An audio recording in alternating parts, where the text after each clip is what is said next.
ಎಲ್ಲರಿಗೂ ನಮಸ್ಕಾರ. ಪ್ರಾಥಮಿಕ ಕೃಷಿ ಪತ್ತಿನ ಸಹಕಾರಿ ಸಂಘ ಗೊರೇಬಾಳದಲ್ಲಿ ಕ್ಲರ್ಕ್ ಮತ್ತು ಮಾರಾಟ ಗುಮಾಸ್ತನಾಗಿ ಕೆಲಸ ಮಾಡುತ್ತಿರ್ತಕ್ಕಂಥ ನನ್ನನ್ನು ಅಮಾನತು ನೆಲೆಡಿಸಿ ಇಲ್ಲಿಗೆ 4 ವರ್ಷಗಳು ಕಳೆದಿವೆ.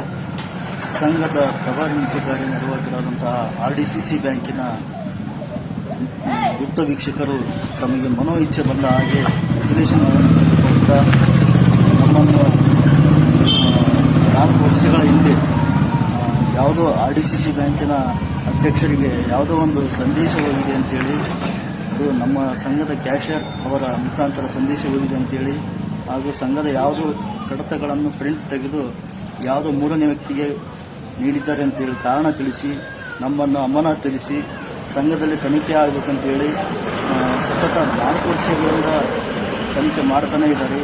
ನಾವು ಈಗ ಅವ್ರನ್ನ ಕೇಳಿದರೆ ಸಂಘದಲ್ಲಿ ನಿಮ್ಮನ್ನು ಕೆಲಸದಿಂದ ವಜಾ ಮಾಡಿದ್ವಿ ಅಂತ ಹೇಳ್ತಾ ಇದ್ದಾರೆ. 4 ವರ್ಷಗಳು ಕಳೆದರೂ ಸಹಿತ ಇದುವರೆಗೆ ಯಾವುದೇ ನ್ಯಾಯಗಳನ್ನು ನೀಡ್ತಾ ಇಲ್ಲ. ತಮಗೆ ಈಗ ಮನೋ ಇಚ್ಛೆ ಬರುತ್ತೋ ಹಾಗೆ ರೆಸಲ್ಯೂಷನ್ಗಳನ್ನು ಪಾಸ್ ಮಾಡ್ತಾರೆ.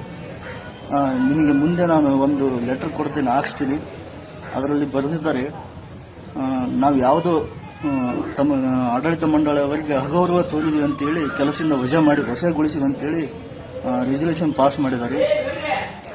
4 ವರ್ಷಗಳು ಕಳೆದ್ರೆ ಸಹಿತ ನಮ್ಮ ಕುಟುಂಬಕ್ಕೆ ಇದುವರೆಗೆ ಯಾವುದೇ ಒಂದು ವೇತನವಾಗಲಿ ಜೀವನಾಂಶಗಳಾಗಿ ನೀಡ್ತಾ ಇಲ್ಲ.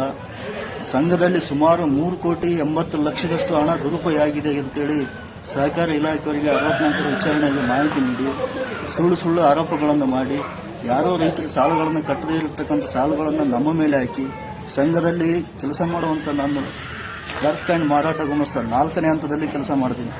ನನ್ನನ್ನು ಲೆಕ್ಕಿಗೈ ಅಂತೇಳಿ ತಿಳಿಸಿ ನನ್ನ ಮೇಲೆ ಸುಳ್ಳು ಆರೋಪಗಳು ವಿಚಾರ ಮಾಡಿ ಸಂಘದಲ್ಲಿ 4ನೇ ಹಂತದಲ್ಲಿ ಕೆಲಸ ಮಾಡುವಂತಹ ಒಬ್ಬ ವ್ಯಕ್ತಿ ಸುಮಾರು 3,80,00,000 ಭಾಗಿಯಾಗಿ ನನ್ನ ವೈಯಕ್ತಿಕ 66 ಲಕ್ಷ ರೂಪಾಯಿಗಳನ್ನು ನೀನು ದುರುಪಯೋಗ ಮಾಡಿಕೊಂಡಿ ಅಂತೇಳಿ ಸಂಘದ ಅಧ್ಯಕ್ಷರು ನನಗೆ ಲೆಟರ್ ಕೊಡ್ತಾ ಇದ್ದಾರೆ. ಇವೆಲ್ಲವನ್ನು ಖಂಡಿಸಿ ನಾನು ಸಹಕಾರಿ ಇಲಾಖೆಗೆ ದಾಖಲಾತಿಗಳ ಮುಖಾಂತರ ಸಾಕಷ್ಟು ಸಾರಿ ನಾನು ಪುರಾವೆಗಳ ಸಮೇತ ಅವರಿಗೆ ದಾಖಲೆಗಳನ್ನು ಸಲ್ಲಿಸಿದ್ದೇನೆ. ನನ್ನ ಯಾವುದೇ ಅಪರಾಧವಿಲ್ಲ ಅಂತೇಳಿ. ಆದರೂ ಸಹಕಾರ ಇಲಾಖೆಯವರು ಇದುವರೆಗೆ ಯಾವುದೇ ಒಂದು ಕ್ರಮಗಳನ್ನು ತೆಗೆದುಕೊಳ್ತಾ ಇಲ್ಲ. RDCC ಬ್ಯಾಂಕಿನ ವೃತ್ತ ವೀಕ್ಷಕರು ಇದಕ್ಕೆಲ್ಲ ನೇರ ಹೊಣೆಯಾಗಿದ್ದಾರೆ. ಮುಂದೆ ನಾನು ಇನ್ನೂ ಹೆಚ್ಚಿನ ಮಾಹಿತಿಗಳನ್ನು ಮುಂದೆ ನೀಡ್ತೇನೆ ಅಂತೇಳಿ ತಿಳಿಸಿ ನನ್ನ ಹೋರಾಟವನ್ನು 3ನೇ ದಿನ ಕಂಟಿನ್ಯೂ ಮಾಡ್ತಾ ಇದ್ದೀನಿ.